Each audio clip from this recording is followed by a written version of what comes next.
জানিয়ে দিব এই মুহূর্তে হাতে পাওয়া গুরুত্বপূর্ণ আপডেট আন্তর্জাতিক সংবাদ। শুরুতেই থাকছে পাকিস্তানে যুদ্ধজাহাজের বিশাল মহড়া, সঙ্গে আছে বাংলাদেশ। এদিকে 1000 কিলোমিটার পাল্লার গাজা ড্রোন উন্মোচন করল ইরান। এদিকে পরমাণু কর্মসূচি নিয়ে ট্রাম্প প্রশাসনের সঙ্গে কথা হয়নি জানালো ইরান। জানিয়ে দিব গাজাবাসীকে সরাতে চান ট্রাম্প, যা বলল হামাস। সর্বশেষ জানিয়ে দিব সিরিয়ায় 3 দিনেই 35 জনের মৃত্যুদণ্ড কার্যকর। শুনছিলেন হাতে পাওয়া গুরুত্বপূর্ণ আপডেট আন্তর্জাতিক সংবাদের শিরোনাম, এবারে বিস্তারিত। তবে তার আগে অনুরোধ রইল ভিডিওটিতে একটি লাইক দিন এবং কমেন্ট করে জানিয়ে দিন ভিডিও সম্পর্কে আপনার মূল্যবান মতামত। আরও জানিয়ে দিন ভিডিওটি কোথা থেকে দেখছেন বা কোন জেলা থেকে দেখছেন। পাকিস্তানে যুদ্ধজাহাজের বিশাল মহড়ার সঙ্গে আছে বাংলাদেশ। বহুজাতিক মহড়ার আয়োজন করছে পাকিস্তান। আগামী মাসে এ মহড়া অনুষ্ঠিত হবে। এতে অংশ নেবে বাংলাদেশ, তুরস্ক সহ 60টি দেশ। সোমবার আনাদুল এজেন্সির এক প্রতিবেদনে এই তথ্য জানানো হয়েছে। এ প্রতিবেদনে বলা হয়েছে ফেব্রুয়ারির দ্বিতীয় সপ্তাহে করাচির কাছে আরব সাগরের উত্তরে এ মহড়ার আয়োজন করা হবে। এ মহড়ার নাম দেওয়া হয়েছে আমান 25। আগামী 7 থেকে 11 ফেব্রুয়ারি পর্যন্ত এ মহড়া চলবে। এতে অংশ নেবে 60টি দেশ। 2007 সাল থেকে এ ধরনের বহুজাতিক সামরিক মহড়ার আয়োজন করে আসছে পাকিস্তান। চলতি বছরে এ আয়োজনের 9ম আসর অনুষ্ঠিত হবে। এ আয়োজনের মূল প্রতিপাদ্য বিষয় নির্ধারণ করা হয়েছে নিরাপদ সমুদ্র। এ মহড়া এবারের প্রধান আকর্ষণ হলো আমান ডায়ালগ। এ সংলাপে আঞ্চলিক নিরাপত্তার পাশাপাশি ক্রমবর্ধমান সামুদ্রিক চ্যালেঞ্জ মোকাবিলায় যৌথ কৌশল প্রণয়নের জন্য বিভিন্ন বাহিনীর প্রধান ও বিশ্বের সিনিয়র মেরিটাইম নেতারা একত্রিত হবেন। 5 দিনের এ মহড়ায় জাহাজ, বিমান, স্পেশাল অপারেশনস ফোর্সেস, বিস্ফোরক নিষ্ক্রিয়কারী দল, মেরিন এবং পর্যবেক্ষকরা অংশ নেবেন। এ মহড়া আঞ্চলিক শান্তি ও সহযোগিতার প্রচারে পাকিস্তান নৌবাহিনীর প্রচেষ্টার একটি অংশ বলে জানিয়েছে পাকিস্তানের নৌবাহিনী। পাকিস্তানের আয়োজিত এ মহড়ায় অংশ নিতে ইতিমধ্যে রওনা দিয়েছে বাংলাদেশ নৌবাহিনীর জাহাজ বানৌজা সমুদ্র জয়। এই রণতরীর অধিনায়ক ক্যাপ্টেন মোহাম্মদ শাহরিয়ার আলমের নেতৃত্বে 33 কর্মকর্তা, 58 প্রশিক্ষণার্থী কর্মকর্তা সহ মোট 274টি নৌ সদস্য মহড়ায় অংশ নেবেন। 1000 কিলোমিটার পাল্লার গাজা ড্রোন উন্মোচন করল ইরান। ফিলিস্তিনের গাজা ভূখণ্ডে দীর্ঘ 15 মাস ধরে চলা যুদ্ধকে সম্মান জানিয়ে গাজা নামে ড্রোন উন্মোচন করেছেন ইরান। এ ড্রোনটি সীমান্ত নিরাপত্তার জন্য পরিচালিত অভিযানে ব্যবহার হবে বলে জানিয়েছে ইসলামিক রেভলিউশনারি গার্ড কর্পস। রোববার এক প্রতিবেদনে এই তথ্য জানিয়েছে মেহের নিউজ এজেন্সি। আইআরজিসির এক প্রেস বিজ্ঞপ্তিতে বলেছে 1000 কিলোমিটার পাল্লার এবং কমপক্ষে 500 কিলোগ্রাম পেলোড বহন করতে সক্ষম এই চালকবিহীন ড্রোনটি রোববার 8টি নকল লক্ষ্যবস্তুতে সফলভাবে আঘাত করেছে। 3100 কিলোগ্রাম ওজনের এই ড্রোনটি ঘন্টায় 350 কিলোমিটার গতিতে উড়তে পারে। গাজা ড্রোনটির অপারেশনাল ব্যাসার্ধ প্রায় 4000 কিলোমিটার বলে ধারণা করা হচ্ছে। ড্রোনটি একসঙ্গে 12টি বোমা বহনে সক্ষম। এ প্রতিবেদনে আরও বলা হয়েছে দীর্ঘ 15 মাস ধরে গাজা উপত্যকায় ফিলিস্তিনিদের সংগ্রামকে সম্মান জানাতেই এই উদ্যোগ। পরমাণু কর্মসূচি নিয়ে ডোনাল্ড ট্রাম্প প্রশাসনের সঙ্গে কথা হয়নি জানালো ইরান। ট্রাম্প প্রশাসনের সঙ্গে তেহরানের কোনো বার্তা আদান প্রদান হয়নি বলে মন্তব্য করেছেন ইরানের রাজনৈতিক বিষয়ক উপ পররাষ্ট্রমন্ত্রী মাজিদ তখত রাভাঞ্চি।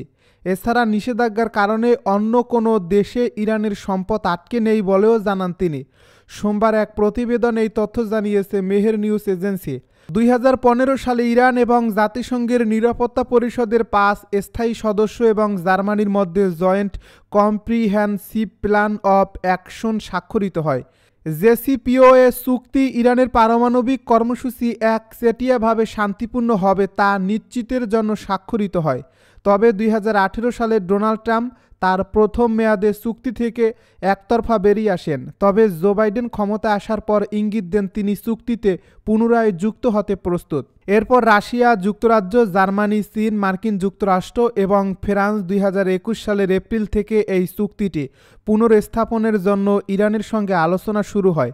এই আলোচনার উদ্দেশ্য ছিল চুক্তিতে পুনরায় যোগদান এবং ইরান বিরোধী নিষেধাজ্ঞা অপসারণের ক্ষেত্রে ওয়াশিংটনের গুরুত্ব যাচাই করা। পূর্ববর্তী ডোনাল্ড ট্রাম্প প্রশাসন ইসলামী প্রজাতন্ত্রের উপর আরোপিত সব নিষেধাজ্ঞা প্রত্যাহার না করার জন্য ওয়াশিংটনের কঠোর অবস্থানের উপর জোর দেওয়ার কারণে অগাস্ট মাস থেকে আলোচনা স্থগিত রয়েছে। গাজাবাসীকে সরাতে চান ট্রাম্প, যা বলল হামাস। গাজার বাসিন্দারা জর্ডানে বা মিশরে চলে গেলে শান্তিতে থাকতে পারবেন বলে মনে করেছিলেন ট্রাম্প। এ বিষয়ে তিনি জর্ডান ও মিশরের সঙ্গে কথা বলবেন বলেও জানিয়েছিলেন। তবে তার এই আহ্বান প্রত্যাখ্যান করেছে হামাস। গাজার নিয়ন্ত্রক ও ফিলিস্তিনের স্বাধীনতাকামী এই সংগঠনটি এক বিবৃতিতে ইসরায়েলকে আধুনিক ইতিহাসের সবচেয়ে বড় ফ্যাসিবাদী আখ্যা দিয়ে জানিয়েছে, নিজেদের ভূমি থেকে বিতাড়িত করার পায়ে তারা মেনে নেবে না তারা। খবর মিডল ইস্ট মনিটরের।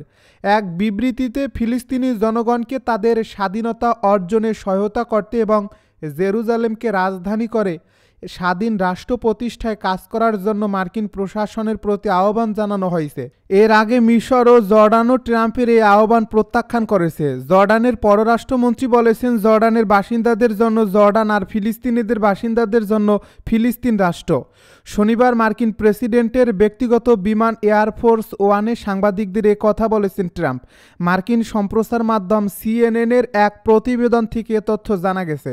তিনি বলেছেন, গাজা এখন প্রায় ধ্বংসাবশেষে পরিণত হয়েছে। সেখানে সব কিছুই ধ্বংস হয়ে গেছে। তাই আমি চাই অন্য কোনো স্থানে তাদের বাসস্থানের ব্যবস্থা করতে, যেখানে তারা হয়তো শান্তিতে বসবাস করতে পারে। প্রেসিডেন্ট ডোনাল্ড ট্রাম্প ইঙ্গিত দিয়েছেন তিনি গাজা পরিষ্কার করতে আগ্রহী। জাতিসংঘের তথ্য অনুযায়ী বর্তমানে জর্ডানে 23,90,000-এরও বেশি নিবন্ধিত ফিলিস্তিনি শরণার্থী রয়েছেন। এছাড়া বিশ্বব্যাপী প্রায় 59 লাখ ফিলিস্তিনি শরণার্থী রয়েছেন, যাদের বেশিরভাগই 1948 সালে ইসরায়েল প্রতিষ্ঠার সময় সেখান থেকে পালিয়ে আসা লোকদের বংশধর। সিরিয়ায় 3 দিনে 35 জনের মৃত্যুদণ্ড কার্যকর।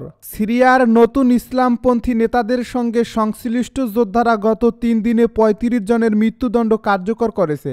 তাদের বেশিরভাগই সিরিয়ার পলাতক সাবেক প্রেসিডেন্ট আসাদ আল বাশার আলমের কর্মকর্তা।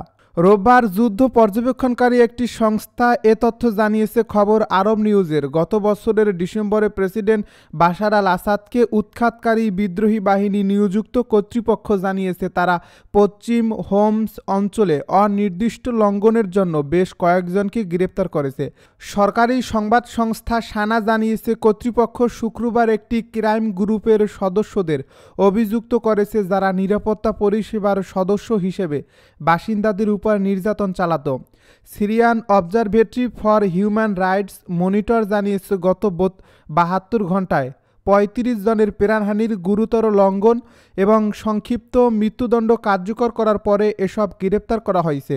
সংস্থাটি আরও জানিয়েছে, যাদের মৃত্যুদণ্ড কার্যকর করা হয়েছে তাদের বেশিরভাগই পলাতক আসাদ সরকারের সাবেক কর্মকর্তা।